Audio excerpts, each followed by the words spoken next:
हांगासर 9 देवी आसा.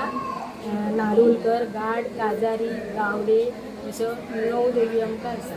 आमी सकाळी सगळे साहित्य आमचे देवीक लागणारे जमयता, एकठांय करता. आमी 9 9:30 म्हटल्यार आमी देवी हाडपाक तळ्यार येता. तळ्यार पयलीं आमी देवळांत येवन सगळे हळद पिजर घालून देवाक मागीर आमी तळ्यान देंवता. तळ्यान देंवले काय आमी देवीचे सगळे साहित्य आमी धुवन घेवन सगळे एक जाणटी आमची भरून दिता. मागीर आमी सगळी घेवन वयता. घेवन गेली काय थंय आमच्या गणपती कडेन आमी देवी दवरल्यो काय मागीर आमी वोवशाची तयारी करता. आमकां पुरी बीन तसो आमी वोवसो करता सगळे 5 दिनस घालून. देवीक वोवसो दवरता, गणपतीक दवरता. मागीर आमी देवी आसा तितके हातू भोंवपाक वयता.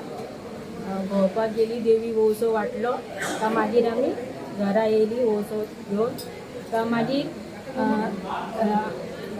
भाजी भाकरी मागीर आमी देवी पावोवपाची तयारी करता. पावोवपाची सगळी साहित्य भाजी भाकरी केली काय मागीर पावोवपाची तयारी करता. मागीर हांगासर येवन देवी सोडटा. सोडले काय मागीर आमी भाजी भाकरी वाडटा आनी मागीर घेवन देवीचे सांजे विसर्जन न्हू. हय सांजचे विसर्जन.